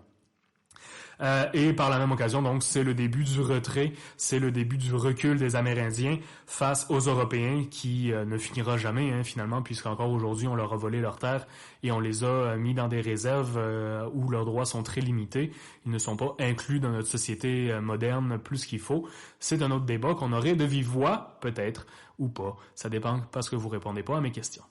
Donc, je continue. Les Anglais ont un cas un petit peu plus particulier, c'est-à-dire qu'ils vont pas dans un premier temps se répandre partout, ils vont commencer par se focusser hein, sur les 13 colonies, ce qu'ils appellent les 13 colonies qui vont d'ailleurs donner les États modernes des États-Unis, hein, New York, Pennsylvanie, Virginie, Caroline du Sud, Caroline du Nord, Géorgie, tout ça, ce sont des États qui existent encore. Les 13 colonies ont la particularité d'être fondées pour des motivations religieuses, ça c'est intéressant. Je vous ai parlé des guerres de religion, je vous ai parlé de la Saint-Barthélemy et des massacres des protestants. Eh bien, c'est un petit peu la même chose en Angleterre, sauf que c'est les catholiques qui sont souvent plus persécutés, quoique ça dépend du roi ou de la reine, ça change des fois. Mais donc des religieux plus fondamentaux, hein, plus stricts dans leurs croyances, vont fuir l'Angleterre pour aller en Amérique en se disant nous allons être sur un nouveau territoire de liberté, hein, on va être très loin du roi au sens physique du terme, ça prend des mois, 2 mois je pense pour traverser l'océan en bateau. Par la même occasion ça prenait pas mal de courage parce que les maladies, les tempêtes et tout ça, il y avait quand même des bonnes chances de pas se rendre à destination. Mais ces gens-là vont tenter le voyage et vont aller s'établir donc dans les futurs États-Unis pour fuir les persécutions religieuses en Angleterre. À peu près immédiatement, ils vont rentrer en conflit avec les Amérindiens et la politique américaine, anglaise à l'époque et américaine, est pas mal plus violente que le Canada de ce côté-là. Les Français vont quand même avoir des bonnes relations avec les Amérindiens, les Autochtones ici, c'est-à-dire qu'ils vont faire du commerce avec eux, ils vont essayer pendant un certain temps de cohabiter. Les Anglais vont tout simplement les repousser et c'est les Américains par la suite une politique d'extermination assez généralisée là, qui est destinée aux Amérindiens. Je vous avais parlé également pendant la Renaissance de la formation des ordres religieux, hein, la Compagnie de Jésus et nos futurs jésuites. L'Église catholique va suivre toutes ces nouvelles expéditions un petit peu partout dans le monde. Pourquoi? Eh bien, tout simplement, avec le but de christianiser le monde au complet. Ce sont des missionnaires, hein, ce sont des moines. Jamais les hauts dirigeants vont se déplacer eux-mêmes jusqu'à temps que les territoires ne soient sécurisés. Les moines, les prêtres vont, et des femmes aussi, hein, d'ailleurs, par la même occasion, vont se rendre dans les nouvelles colonies pour christianiser les nouvelles populations et assurer aussi, hein, pas seulement les autochtones, mais aussi assurer l'ordre moral des colons, parce que les habitants, les Européens, les Blancs qui s'installent un petit peu partout, si loin de l'autorité du pape, pourraient avoir tendance à se détourner de la religion telle qu'il faut le faire. Donc, c'est un moyen aussi de surveiller la population européenne par la même occasion. Je tombe dans l'aspect plus économique, hein, je vous avais dit donc c'était plus le peuplement et l'économie, les deux sont très liés, hein, parce que l'un justifie l'autre et l'autre justifie l'un. Je vous avais dit que je reparlerai des métropoles, excusez-moi. Donc les métropoles, ce sont les États qui possèdent des colonies. Les exemples les plus flagrants, hein, donc c'est l'Angleterre qui va avoir donc les 13 colonies et ensuite va se répandre en Afrique et en Asie, qui nous mènera d'ailleurs jusqu'aux guerres de l'opium en Chine, qui sont des choses qu'on n'aura pas le temps de voir malheureusement parce que ça se passe bien loin de notre zone géographique qui nous intéresse. Mais c'est des guerres d'expansion, hein, qui vont durer très longtemps. L'Asie, l'Afrique et pour commencer donc en Amérique, les 13 colonies. On a également la France comme métropole pour les territoires français, la Nouvelle-France, hein, qui est le plus grand, qui est notre territoire, qui descendait, hein, jusqu'en Louisiane, qui descendait en arrière des 13 colonies, très loin jusqu'aux États-Unis. C'est d'ailleurs pour ça que si vous allez visiter le Mississippi et des territoires américains aujourd'hui, il y a encore beaucoup de noms francophones pour ces territoires-là. Les Français vont aussi aller en Afrique et aller en Asie. On reverra ça plus tard, le partage de l'Afrique. L'Espagne, avec comme capitale Madrid, va aller donc principalement avec le Brésil, avec le reste de l'Amérique latine, c'est plus le Portugal, le Brésil. Et ils vont aussi aller un petit peu en Afrique, mais les Espagnols rapidement vont s'incliner face à d'autres. Le Royaume-Uni, la France, les Pays-Bas et la Belgique vont rapidement s'incliner, vont perdre des territoires à l'étranger assez rapidement, sauf l'Amérique latine qui va rester un bon moment là, sous domination espagnole, avec le Mexique également. Et finalement, donc le Portugal, encore une fois, hein, je garde mes quatre stéréotypes les plus faciles à vous présenter, avec comme capitale Lisbonne qui va aller au Brésil et beaucoup en Espagne, en Inde et en Asie. Donc voici nos principales métropoles qui vont avoir des territoires un peu partout sur la planète. Avec ces métropoles-là, avec la création de ces empires coloniaux-là, avec la domination des colonies, on voit apparaître l'économie monde. Oh, je viens d'utiliser la même image, je viens de le réaliser. Vous me pardonnerez. Donc, l'économie monde, hein, aujourd'hui, on parle de mondialisation. C'est pas quelque chose de nouveau. C'est déjà à cette époque-là que ça apparaît. Donc, ça fait à peu près 500-600 ans que ça a commencé à apparaître. Pourquoi? Eh bien, oui, l'Amérique était séparée du reste du monde à cause des deux océans qui la séparent. Mais à part ça, avec les routes de la soie, hein, qui descendaient jusqu'en Afrique, tout ça, il y avait certains commerces entre l'Asie et l'Europe. Là, pour la première fois, on est vraiment dans une économie de tous les continents du monde au complet qui font des échanges commerciaux. Et ces échanges commerciaux-là sont dirigés par qui, hein, sont maîtrisés par qui? Par les Blancs européens. Je vous en ai donné un indice avec Hernán Cortés, hein, la supériorité militaire technologique des Européens leur font prendre les rôles de dirigeants et aussi des mentalités là, de supériorité raciale que je vais vous présenter sous peu. Le commerce, donc le mercantilisme, va se trouver sous une forme bien précise qui a été appelée le commerce triangulaire. Vous le voyez sur la carte, hein, ça ressemble, si on a un minimum d'imagination, à un grand triangle. Le but de ce mercantilisme-là et du commerce triangulaire, en fait, c'est de maximiser la rentabilité. C'est-à-dire qu'à aucun moment, nous avons des bateaux qui se déplacent vides, qui ne servent, entre parenthèses, à rien. Toujours, les bateaux sont remplis de marchandises. Donc, j'y vais dans le sens où les bateaux allaient, c'est-à-dire que je pars d'Europe, là c'est l'exemple français avec Nantes, mais peu importe d'où on part en Europe, c'est toujours la même chose, vers l'Afrique avec des produits finis, donc des tables, des chaises, des draps, des vêtements, des rouleaux de tissu tout simplement, et aussi des armes, de l'alcool, donc tous les produits de consommation, les produits finis qu'on peut vouloir pour vivre, ce sont les Européens qui les fabriquent. Le but, c'est d'enrichir la métropole et donc tous les produits sont transformés en Europe avant d'être revendus pour que l'argent revienne en Europe. Le but, c'est d'enrichir nos Européens de base, pas les gens qui vont ailleurs dans le monde. Donc, une fois qu'on arrive en Afrique, on débarque une bonne partie des tissus et de toutes les marchandises qu'on a à bord. Et on fait de la place dans les soutes, dans les cales, et on embarque quoi? Et là, malheureusement, c'est une marchandise, ce sont des humains, les esclaves noirs donc d'Afrique, qui vont amener la colonisation du continent africain pour aller chercher des esclaves toujours plus loin sur ce continent-là. Donc, on embarque des esclaves dans les cales des bateaux. Pourquoi? Pour l'économie des champs de coton dans le sud des 13 colonies, qui va devenir vraiment le pilier de l'économie des États-Unis du Sud. La guerre d'indépendance, pas la guerre d'indépendance, excusez-moi, la guerre civile aux États-Unis va être majoritairement autour de ça, la fin de l'esclavage dans le Sud, dans les champs de coton. C'est pas juste dans les 13 colonies, les Français aussi l'utilisent pour les cannes à sucre en Haïti, en Martinique, en Jamaïque, donc toutes les îles que vous voyez entre autres sur la carte. C'est pas juste un peuple qui va faire l'esclavage, c'est accepté par tous les peuples européens et la totalité des peuples européens vont le faire. On débarque donc nos esclaves une fois qu'on est arrivé en Amérique. Et au lieu de revenir une fois de plus avec des bateaux qui sont vides, qui serviraient entre parenthèses à rien, on rembarque quoi? Les matières premières, donc le sucre, le tabac, le café, l'or, l'argent, oui, tout ça en Amérique centrale, mais aussi, comme vous le voyez sur la carte, les fourrures au Québec, qui sont une ressource très importante. Donc, les bateaux reviennent en Europe avec ces matières premières qui sont, une fois de plus, transformées par les artisans, les marchands européens avant d'être renvoyés vers les colonies. Pourquoi je mentionne ça? Eh bien, parce que c'est très important. Le but, c'est d'enrichir la métropole. Donc, les colonies n'ont absolument pas le droit de fabriquer leurs propres produits. C'est-à-dire que si on habitait en Nouvelle-France, on n'aurait pas le droit, par exemple, de se construire des bols et des assiettes en bois, comme vous les voyez. Il faudrait attendre qu'un bateau arrive de France avec ces produits-là pour en acheter à des marchands européens, des Français.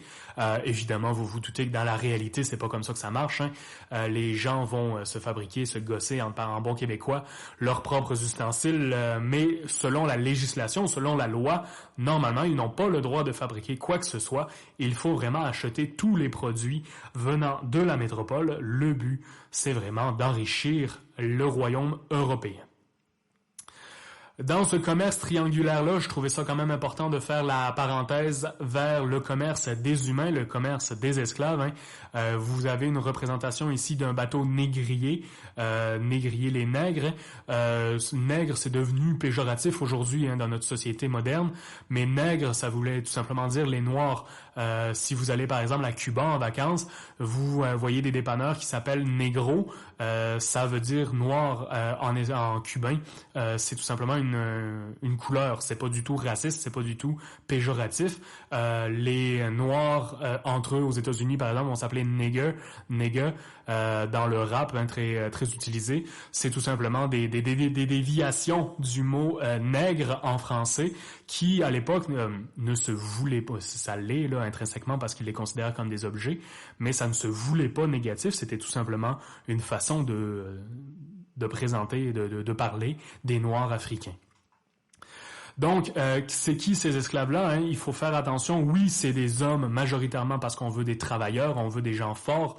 Oui, on a principalement des hommes, mais ça a fini par déborder chez les femmes et les enfants. On s'est dit, à défaut d'être capable d'avoir toujours des hommes en bonne santé et forts, on va aussi envoyer des femmes et des enfants en Amérique. Comme ça, ils vont se reproduire et on aura des nouveaux esclaves directement là-bas. Oui, c'est très sale comme façon de penser, je suis d'accord, mais c'est vraiment la façon de penser des gens à l'époque. Donc là, imaginez un petit peu les conditions de vie. On vous embarque de force, hein, vous êtes dans votre village, vous vivez votre vie au quotidien. Il y a des Blancs armés qui arrivent, qui vous capturent, qui vous font vraiment en otage, qui vous amènent dans un bateau, qui vous attachent avec des chaînes dans la soute d'un bateau. Vous n'êtes même pas à l'air libre, vous êtes enfermé avec des dizaines, voire des centaines d'autres personnes. Là, imaginez un petit peu les conditions sanitaires, hein, c'est-à-dire il n'y a pas de toilette, il n'y a pas d'eau courante, il n'y a pas de douche. C'est vraiment des conditions absolument atroces. Les maladies se propagent très rapidement. Donc, un bateau négrier plein au départ n'arrive généralement qu'avec 40 ou 50% de sa marchandise. Encore une fois, je m'excuse des termes, mais c'est comme ça que c'était décrit à l'époque. Imaginez là, la cohabitation pendant 3 mois, 2-3 mois, dépendamment des vents, enfermés avec des centaines de personnes dans la cale d'un bateau. C'est absolument incroyable comme condition de vie, c'est difficile à imaginer. Et une fois arrivé, évidemment, ça s'améliore pas. On travaille, on devient le travail forcé dans les champs une fois qu'on est vendu. L'esclavage justifié à l'époque, hein, c'est pas juste comme ça. Les gens cherchent une justification morale à cet esclavage-là. Machiavel, hein, je donne l'exemple de Machiavel, il ne justifie pas l'esclavage directement. C'est-à-dire qu'il dit pas l'esclavage c'est bien, c'est pas ça son message. Mais Machiavel, pendant la Renaissance, va écrire un livre qui s'appelle Le Prince et dans lequel il va écrire « Le roi doit absolument assurer son pouvoir ». Peu importe le moyen utilisé, le roi doit assurer son pouvoir. Le rôle du roi, la job du roi, ce n'est pas d'assurer le bien-être de la population, c'est de s'assurer que le pouvoir est maintenu en place. Il fait ça évidemment pour chercher l'avantage des dirigeants de Florence. Hein, il est à Florence à l'époque, les Médicis. Donc, il fait ça pour les flatter dans le sens du poil, comme on dirait, pour essayer d'avoir des faveurs. Mais Le Prince est encore un livre qui est beaucoup lu par les classes dirigeantes politiques, encore de nos jours, un petit peu partout à travers le monde.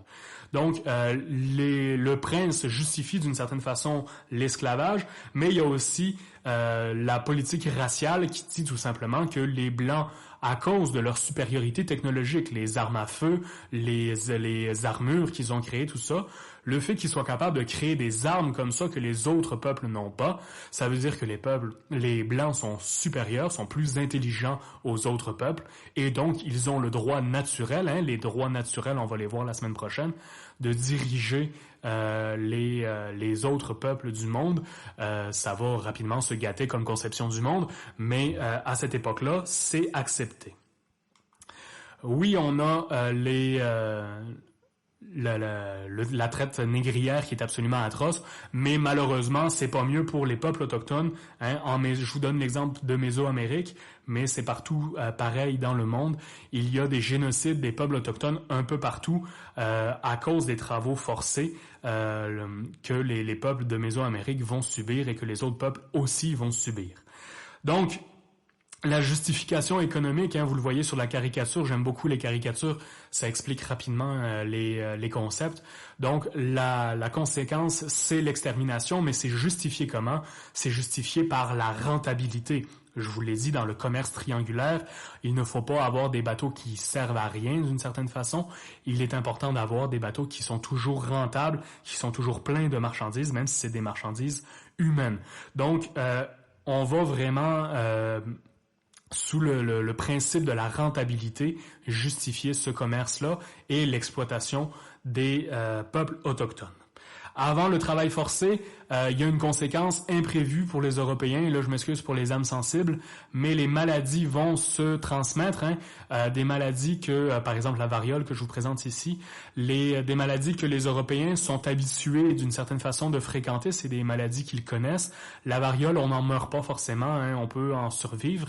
Malheureusement pour les peuples autochtones, leur système immunitaire n'ont jamais connu ces maladies-là, donc ils n'ont pas développé de tolérance ou d'être capable de survivre à ces maladies-là grâce à leur système immunitaire.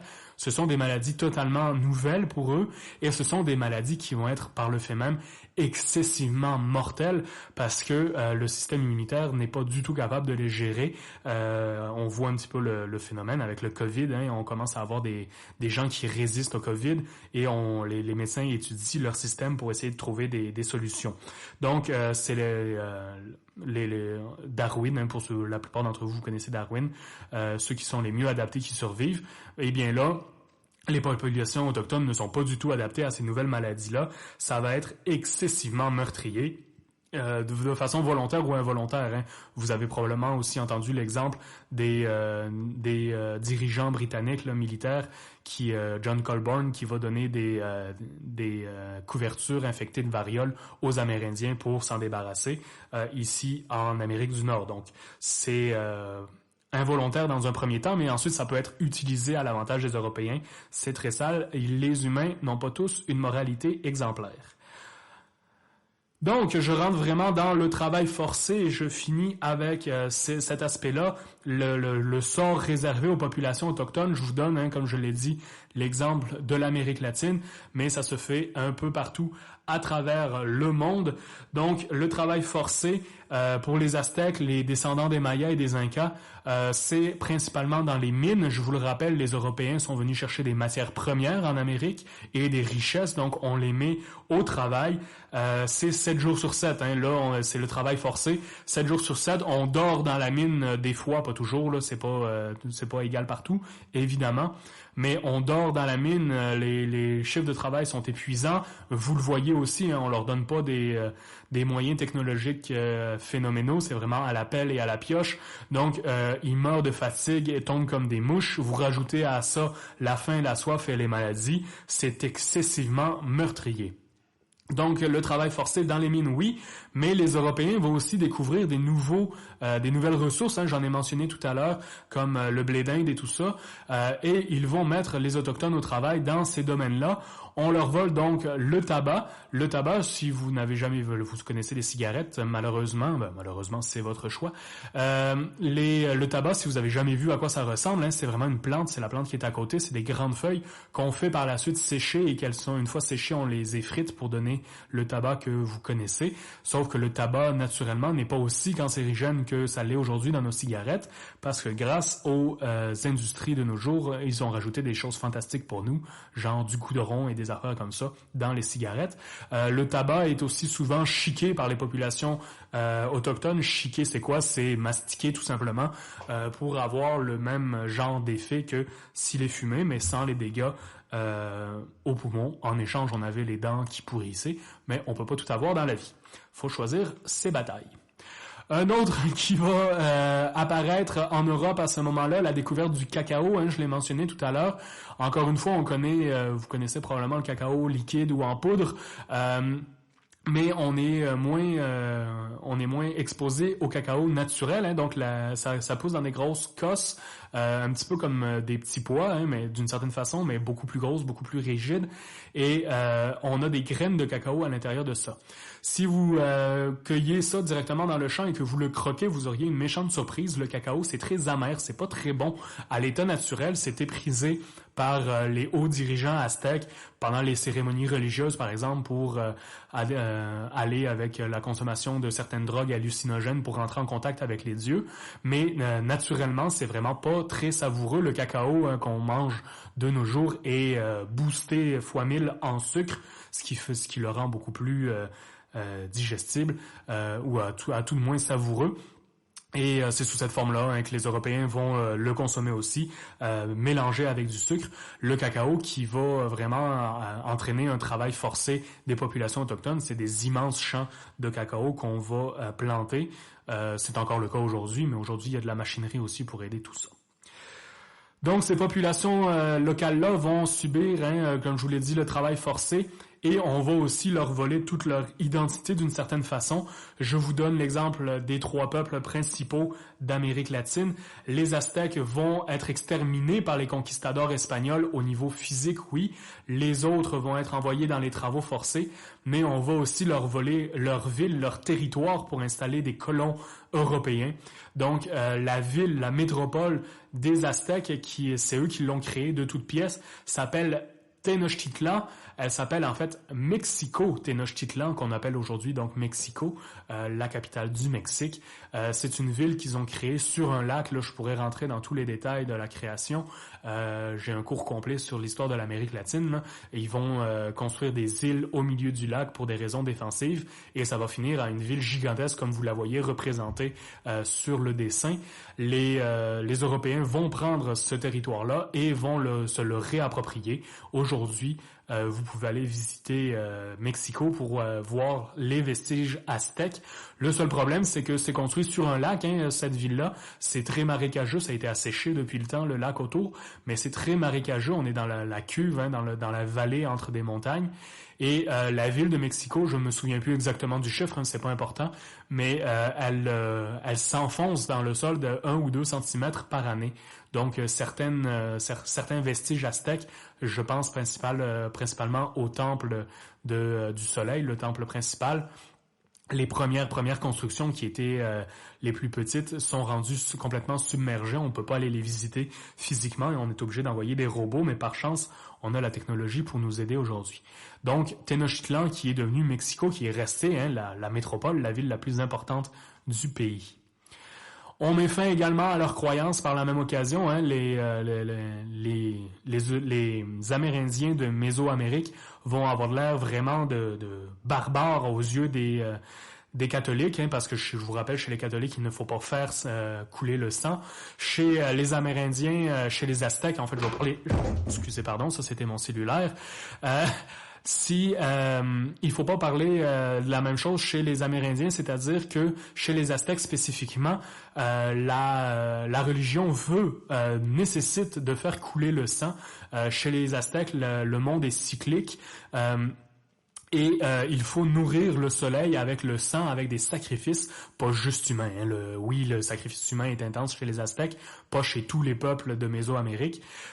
Il faut nourrir le soleil avec le sang humain et le sang et les sacrifices aussi de produits pour qu'il puisse réapparaître le lendemain. Souvent, c'est des prisonniers de guerre, des captifs qu'on va sacrifier, mais c'est aussi des fois des sacrifices volontaires. Donc, on peut se faire des saignées, c'est-à-dire on n'est pas obligé de se tuer pour faire des sacrifices de sang. Les exemples les plus violents qui vont choquer les Européens, c'est par exemple les empereurs et la bourgeoisie vont se transpercer les organes génitaux avec des aiguilles pour faire couler.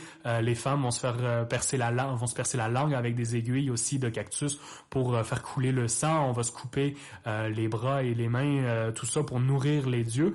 Mais on peut aussi avoir, et c'est un très grand honneur parce qu'on rentre dans le paradis des dieux, un membre de l'aristocratie peut décider de se porter volontaire pour être un sacrifice total, de mourir.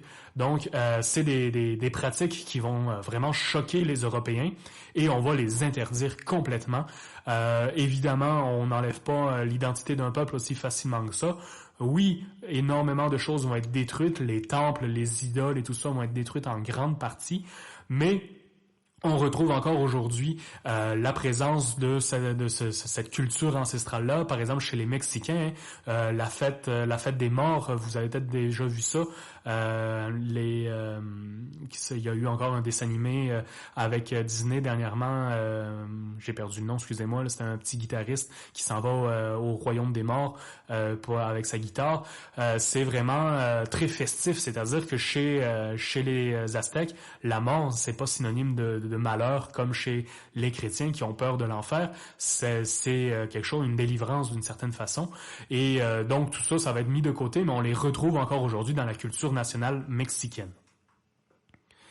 Les Incas, eux, se situent donc plus au Pérou, vraiment en Amérique latine, au nord, à l'ouest du Brésil, au nord de l'Amérique latine, très proche du Mexique. mais c'est un empire gigantesque avec comme capitale Cusco, que vous pouvez visiter aujourd'hui, qui est très belle également. Mais les Incas donc vont subir grosso modo la même destinée que les Aztèques. Ils sont quand même déjà en déclin pas mal à cette époque-là, mais les vestiges de l'empire sont encore en place. Les Incas sont connus aujourd'hui pour le site principalement donc du Machu Picchu. Encore une fois, une destination vacances absolument fantastique si ça vous dérange pas de polluer en voyageant. C'est un autre débat philosophique que nous pourrons avoir de vive voix un jour peut-être. Mais le Machu Picchu, pourquoi il a été conservé comme ça, hein, c'est que justement quand les conquistadors espagnols et portugais sont arrivés, les peuples incas ont abandonné le site et c'est un site qui est accessible par un petit chemin à l'époque, très escarpé, à flanc de montagne et très haut en altitude, donc le site va être perdu et va être redécouvert par les Européens beaucoup plus tard. C'est pour ça qu'on a gardé une citadelle une cité aussi intacte, à des merveilles d'ingénierie, hein, avec la culture en terrasse, avec des canalisations pour gérer l'eau, des puits et tout ça. C'est vraiment des technologies, des mathématiques et des connaissances absolument phénoménales que les Européens vont détruire ou se réapproprier par la suite. Les Mayas, la même chose, comme je l'ai dit tout à l'heure, les Mayas n'existent plus, l'empire Maya n'existe plus, c'est une confédération en fait, hein, les Mayas n'ont jamais eu d'empereur, les Mayas c'est des cités-États qui cohabitent, mais ces cités-États-là sont déjà tombés pour des raisons climatiques, hein, des tremblements de terre et ainsi de suite. Donc les Mayas n'existent plus en tant que civilisation avec leur capitale de Chichén Itzá, mais les peuples qui ont récupéré, en fait les descendants de ces populations-là et les peuples qui ont récupéré les croyances, entre autres le serpent à plumes qui est vraiment Quetzalcoatl, là, le dieu principal de cette civilisation-là qu'on retrouve chez tous les peuples d'Amérique latine. Ces peuples-là vont aussi être soumis par les Espagnols et les Portugais et être mis aux travaux forcés et vont mourir en grande quantité. Donc, vous le voyez à l'arrivée des Européens, c'est vraiment l'extermination quasi complète. Pour vous donner des chiffres, c'est pas des chiffres exacts, là, c'est des chiffres de mémoire, mais ça vous donne une idée de grandeur. À Tenochtitlan, Mexico, on parlait d'une population de quelque chose comme 5 ou 6 000 habitants à l'arrivée des Européens, et il en reste quelque chose comme 600. Je me souviens plus des sources exactes, là, c'est une lecture que j'avais faite il y a longtemps, mais c'est vraiment une éradication assez incroyable de ces sociétés qui sont très complexes. Hein. Regardez la pyramide, on a le roi, les nobles, les guerriers, les artistes, artisans, commerçants et les paysans, les esclaves en bas. On a d'une certaine façon la même pyramide sociale qu'on retrouve en Europe au Moyen-Âge. Donc, c'est des sociétés qui sont bien établies, qui ont des centaines et des centaines d'années d'existence et d'histoire cumulées à travers celles qui les ont précédées, qui vont disparaître sous la main, en quelques années, sous la main des Européens. J'arrête ça là pour aujourd'hui, hein, ça fait beaucoup, je vous laisse le temps de digérer. On continue donc la semaine prochaine avec les révolutions américaines, le siècle des Lumières, les révolutions américaines et françaises. Donc, au plaisir, bonne soirée.